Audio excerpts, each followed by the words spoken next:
നമ്മളെ എല്ലാവരെയും കുറിച്ചൊരു പദ്ധതിയുണ്ട്. അത് നാശത്തിനുള്ളതല്ല, ക്ഷേമത്തിനുള്ളതാണ്. ശുഭകരമായ ഭാവിയും പ്രത്യാശയും നൽകുന്ന പദ്ധതി.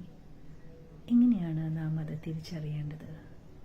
വചനം പറയുന്നു, ഇച്ഛിക്കുന്നതും പ്രവർത്തിക്കുന്നതും നിങ്ങളിൽ ദൈവമല്ലോ തിരുവുള്ളമായിട്ട് എന്ന്.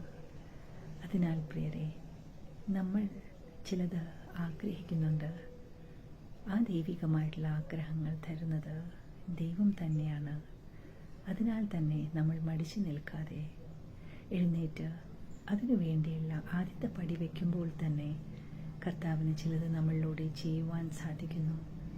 അങ്ങനെ നമ്മൾ പ്രത്യാശിക്കുകയും ശുഭകരമായ ഭാവി കാണുവാനിടയാവുകയും ചെയ്യുകയാണ്.